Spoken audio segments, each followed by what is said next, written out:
Bueno, se planteó hasta ahora que el espacio es producto de las estructuras sociales que lo transforman, que lo organizan, que lo sostienen, que lo modifican. En esta segunda parte de la unidad temática 1, profundizaremos en la idea de la producción social del espacio. ¿Qué implica interpretar al territorio y a la ciudad como proceso? ¿Qué procesos colaboran en la explicación de la ciudad? ¿Qué implica analizar a la ciudad a partir de la interacción entre configuración espacial y organización social? Y empezaremos a poner a prueba estas ideas tratando de explicar algunos procesos que atraviesan a las ciudades contemporáneas. Bien, ¿qué implica interpretar al territorio y a la ciudad como un proceso?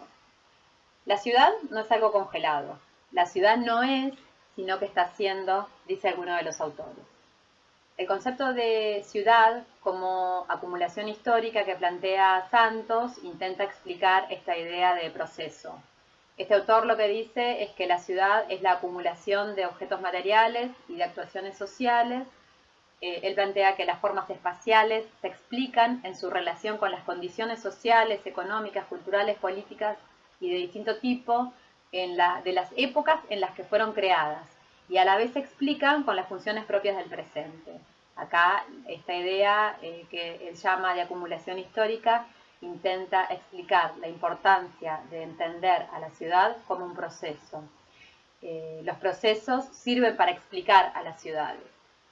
Esta consideración, por supuesto, tiene que ver con la mirada compleja de la que hablábamos en las primeras notas de esta presentación, porque los procesos dan cuenta de la historicidad, de los cambios, de los rasgos y los significados que las ciudades fueron teniendo a lo largo de la historia, pero que en la realidad actual se muestran como una superposición, como un solapamiento, en donde por supuesto que no todos los momentos históricos tienen el mismo peso en la materialidad actual. Los procesos explican los cambios y los rasgos de las ciudades. Esta es la idea que nos interesa destacar. Acá, por supuesto, proceso es un concepto clave, pero también la idea de tiempo, la idea de historicidad son conceptos clave para poder entender a la ciudad de esta manera compleja que estamos planteando. ¿Qué procesos colaboran en la explicación de la ciudad? En la bibliografía se plantea que hay procesos que organizan y configuran los territorios. A esta propuesta la hace Isabel López en base a un texto de Coragio. El concepto de procesos es una herramienta que nos permite explicar a las ciudades, tanto en los aspectos vinculados a la organización social como a la configuración.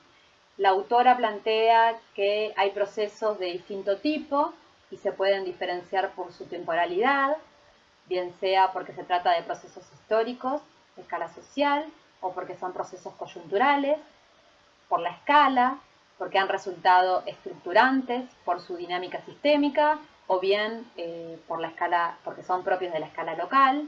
Y también ella diferencia que hay procesos producidos o diferentes por las condiciones o por las modalidades en que se produce. Habla de la idea de que hay procesos formales e informales. Piensen ustedes en sus ciudades, que me imagino que deben ser casi todas de la región pampeana, sean de la región metropolitana de Buenos Aires o del interior. ¿Ustedes conocen algún rasgo del modelo precolonial en las ciudades? Seguramente no. Pero si piensan, al que conozca alguna ciudad del norte del país, va a ver que en estas ciudades hay algún rasgo, alguna estructura o alguna infraestructura que pervive de este modelo. Por ejemplo, los caminos, ¿no? O algún rastro de la actividad productiva. Pero sí claramente los de las ciudades pampeanas van a ver que hay rasgos del modelo colonial, bien sea en las rutas o en los trazados. En los trazados es bien claro, el damero es propio de las leyes de Indias, pero también van a ver que el modelo de industrialización también ha estructurado a nuestras ciudades pampeanas, porque las inversiones se concentraron en la región metropolitana de Buenos Aires o en los grandes nodos de la provincia.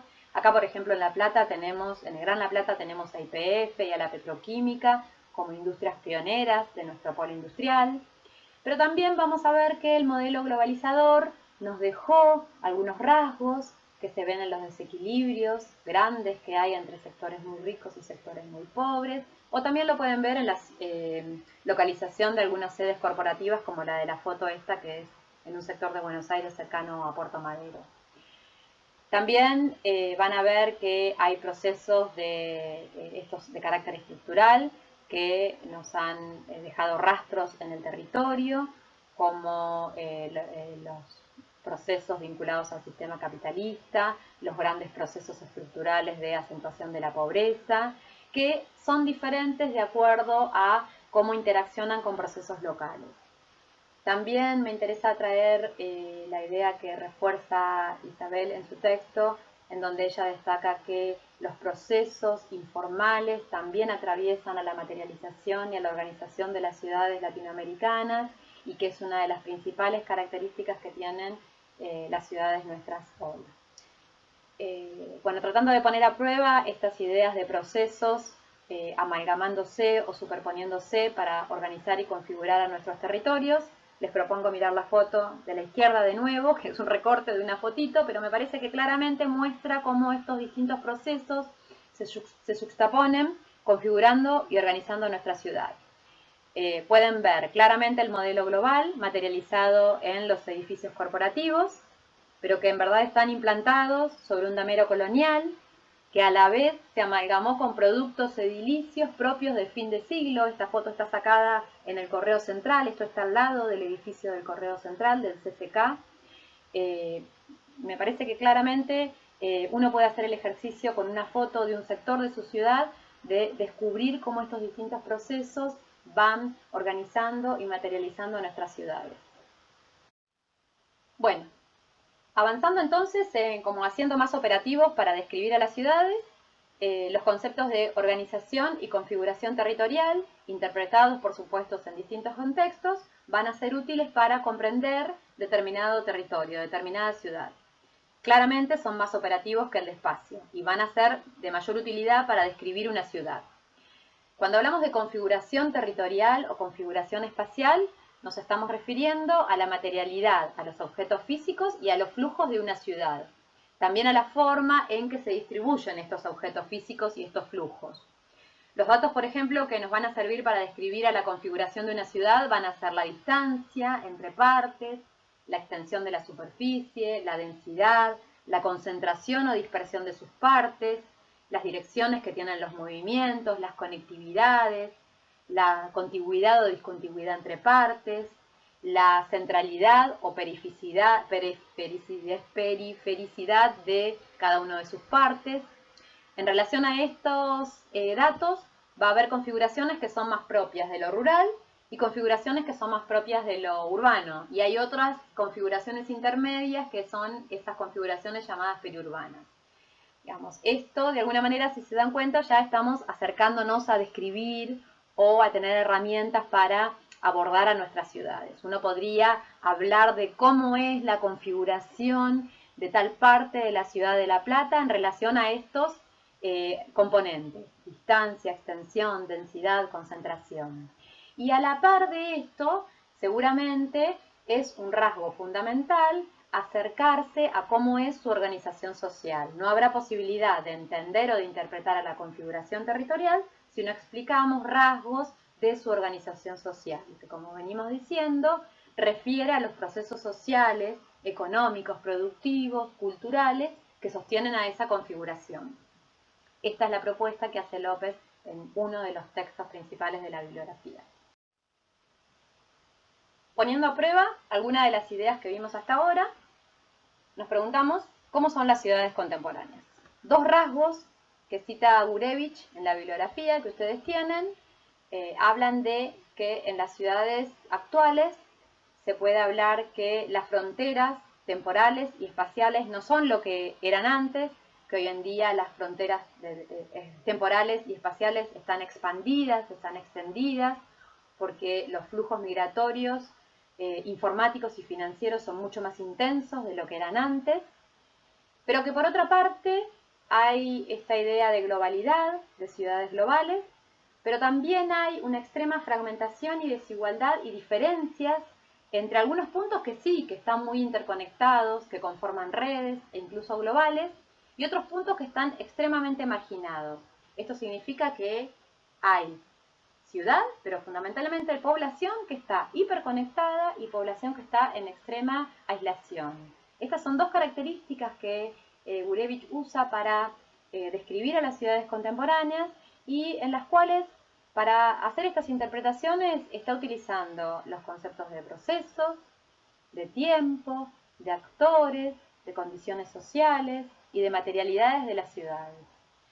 Para el estudio de las ciudades es importante entender que también no son un homogéneo. En estas dos ideas que ella plantea queda clarísimo esto, ¿no? Que las ciudades tienen sectores diferentes y que las ciudades entre sí también son diferentes. Fíjense que si ampliamos un poco la foto que recién veíamos de la izquierda, veremos que en este sector de la ciudad de Buenos Aires podemos ver esta idea de globalización, de fronteras expandidas, pero también, si nos imaginamos lo que hay alrededor, encontramos muy cerca la Villa Rodrigo Bueno o la Villa 31 y nos habla de esa fragmentación y de esa desigualdad de los actores sociales que están produciendo de distinta forma a la ciudad. Entonces, digamos, me parece que es importante que veamos a los conceptos y que rápidamente empecemos a ponerlos a prueba con las ciudades en las que estamos viviendo. Recapitulando, ¿qué implicancias tienen estos conceptos en el abordaje de la ciudad? Primero, que los territorios están en permanente transformación. Cada momento histórico produce espacios únicos, no son algo congelado. Veamos la foto, por ejemplo, de nuestras ciudades hoy. ¿Son las mismas que hace un mes? No, claramente no. Los intercambios tan intensos de flujos que recién hablábamos, hoy tienen una dinámica que es completamente diferente a la de hace un mes por la pandemia que estamos viviendo. Impensado que esto pase hace un mes.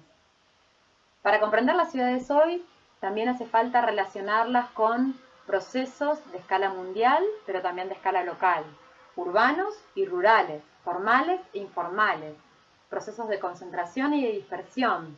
Fíjense que la explicación de que nuestras ciudades hoy estén paradas se origina en otro continente y hoy tiene alcance mundial.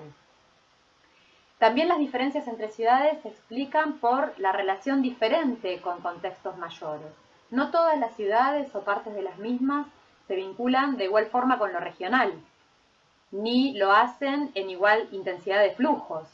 Fíjense también que los procesos globales, a los que los más pobres generalmente no pueden acceder, como la conectividad, también es diferente en relación a, digamos, a los procesos de que se trata. Hoy, sí, los más pobres son los más vulnerables por las enormes condiciones de desigualdad en la que viven ante este fenómeno global de la pandemia. Las ciudades también es importante destacar o reconocerlas, reconocer en sus procesos de configuración y de organización cómo se fueron apropiando los recursos naturales en cada momento histórico. En La Plata lo vemos claramente en la apropiación extensiva del suelo, en la forma de relación con el río, en la apropiación o aplanación de los cursos de agua y de su topografía. Es importante entender a la relación sociedad-naturaleza también en el proceso histórico y cómo esa relación fue valorizando aspectos distintos y dio lugar a materialidades y organizaciones totalmente distintas. Bueno, ya vamos terminando. Empezamos con el tercer paquete de contenidos de la unidad temática 1, que refiere a las visiones para abordar a la ciudad en el marco de estas ideas que planteábamos hasta ahora de cómo estamos interpretando la ciudad. Hasta ahora se planteó que el espacio es producto de estructuras sociales y también enfatizamos en la producción social del espacio y en los procesos. Ahora vamos a avanzar en entender desde qué visiones nos acercamos para actuar en la ciudad y en el territorio. Vamos a tratar de interpretar qué implica el enfoque de la sustentabilidad como paradigma de desarrollo. Entiendo que habrán escuchado nombrar a este paradigma o a este enfoque en algún momento. También vamos a tratar de entender o de empezar a pensar cómo se puede llevar a la práctica en el urbanismo y en la planificación urbana. Y también quiénes tenemos o quiénes tienen responsabilidad en la actuación sobre esto. Estos son algunos de los contenidos de esta tercera parte de la unidad temática 1. Bien, resumiendo de alguna manera algunas cuestiones dichas, ¿desde qué visiones nos acercamos para actuar en la ciudad y al territorio? Claramente necesitamos una mirada integradora y sistémica, tanto para el análisis como para la intervención. Dijimos recién, se planteó acá, que estamos ante sociedades y territorios complejos que requieren entenderse e interpretarse como sistemas complejos. Vimos hasta ahora que las situaciones y los procesos requieren explicarse ante cómo o desde distintas dimensiones que se interdefinen. Simplificando, podríamos hablar de la dimensión social, económica, política o espacial como grandes aspectos que necesitan ponerse en relación, que no son estáticos, que dependen de múltiples escalas y que son históricos y que se desarrollan en contextos de gran incertidumbre. También lo que planteamos es que cada territorio es único, es singular, es un fragmento, y también que para su abordaje se requiere de múltiples perspectivas y de distintos tipos de conocimiento. De esa manera es que podemos tener una mirada integradora y sistémica para el análisis y para la intervención de la ciudad. En este marco queda claro que la interdisciplina es una herramienta clave para este abordaje integral e integrador de la ciudad, que las disciplinas tienen abordajes angulares de la realidad que hacen foco en algún aspecto u otro particularizado de la realidad y que en el mundo real las situaciones y los procesos no se presentan de esta manera que puedan abordarse por alguna disciplina en particular, sino que la realidad es una realidad compleja que tiene que ser estudiada, como decía recién, como un sistema complejo, tal lo plantea García, y que los elementos de ese sistema complejo pueden recibir abordajes de diversas disciplinas y que son las que hay que integrar para poder comprender a la ciudad y para poder proponer respuestas que estén orientadas a la actuación, pero con una mirada integradora. La interdisciplina es clave para poder intervenir en la ciudad, pero supone la integración de distintos enfoques disciplinarios y también requiere de un ejercicio, digamos, en su implementación en esta materia. No vamos a desarrollar ejercicios interdisciplinares, porque claramente somos todos arquitectos los que estamos trabajando acá, pero sí vamos a poner énfasis en reconocer de qué se trata este trabajo interdisciplinar y de reconocer trabajos también interdisciplinares y de ver de aportes de diversas disciplinas para poder empezar a pensar y construir esas miradas interdisciplinares. ¿Qué implica el enfoque de la sustentabilidad como paradigma de desarrollo? Es una mirada que nosotros interpretamos como integradora y sistémica que nos permite el análisis y la intervención. Implica un cambio de enfoque, un cambio de cabeza, pero de forma colectiva. Pone énfasis en la conciencia sobre el carácter finito que tienen los recursos naturales y la responsabilidad en su uso. Implica que el hombre deje de ser el centro de la tierra para convivir con la naturaleza. Implica mantener en el tiempo las condiciones del territorio y los recursos naturales. E implica también asociar a los procesos ecológicos con los procesos económicos, los sociales, buscando un equilibrio entre ellos. Este enfoque, por supuesto, es una mirada compleja del territorio. ¿Qué estrategias e instrumentos pueden servir para poner en práctica al desarrollo sustentable desde la planificación urbana, desde el urbanismo? En principio, me parece que es importante recuperar la idea que desde el urbanismo, desde la planificación, necesitamos tener un conocimiento profundo de cómo son las dinámicas y los procesos naturales en su relación con las actividades humanas, las formas y las estructuras urbanas. ¿Por qué? Porque los tiempos, las escalas, las magnitudes son diferentes los de la sociedad de la naturaleza. Por eso es que nos interesa o nos tiene que interesar más conocer a los procesos de la naturaleza que a los elementos o las características físicas de sus elementos.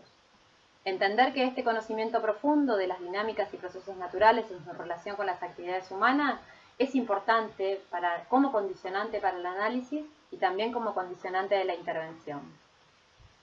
Creo que son las dos ideas claras, ¿no? Un conocimiento profundo y como condicionante a las dinámicas y procesos de la naturaleza en su relación con la organización social.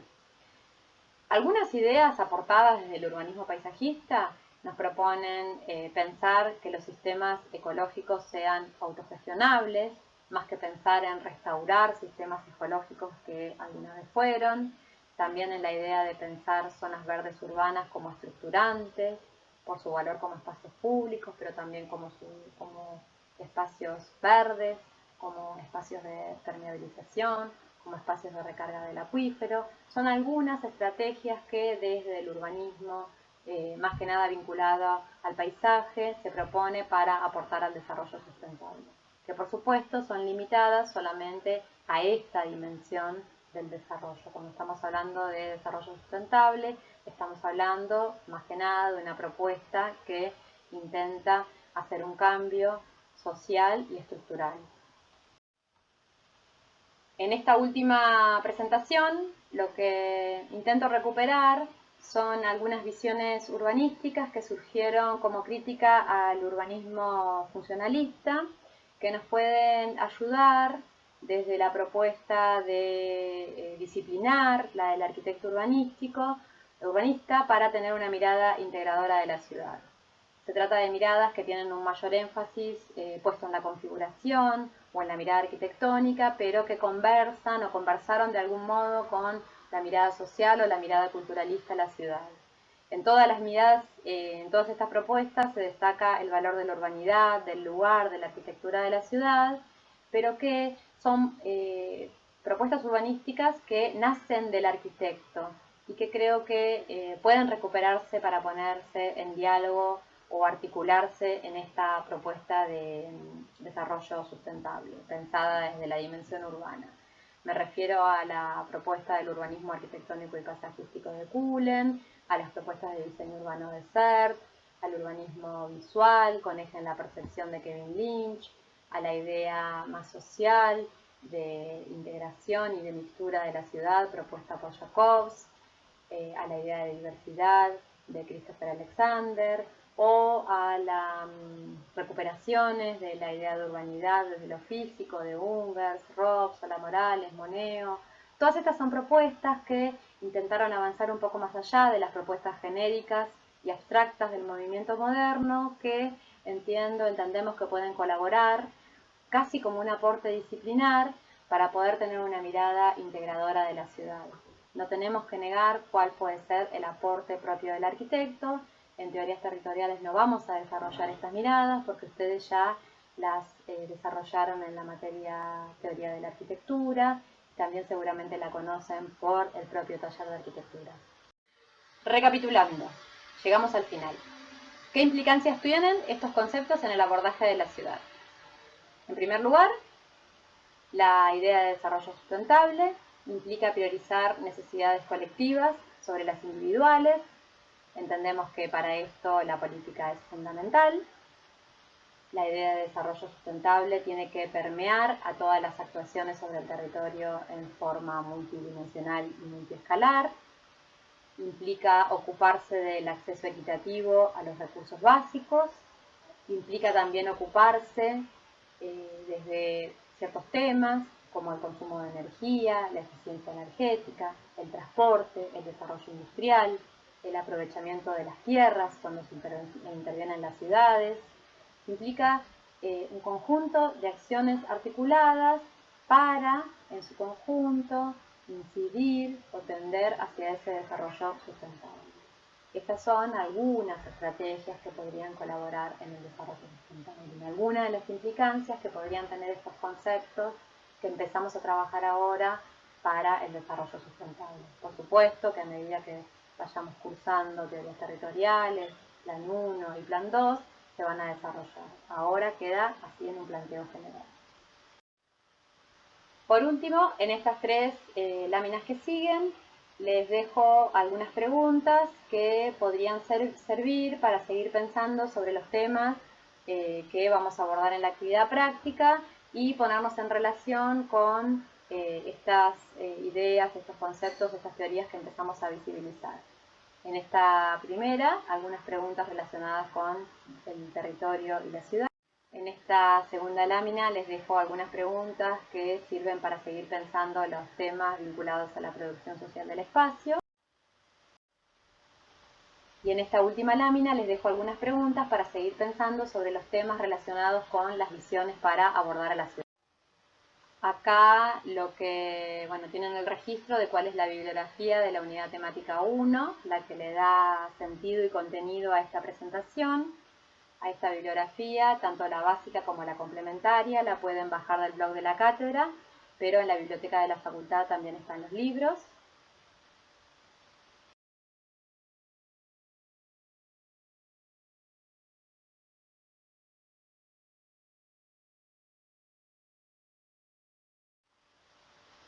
Para terminar, les recuerdo los medios de contacto que tienen para comunicarse con la cátedra.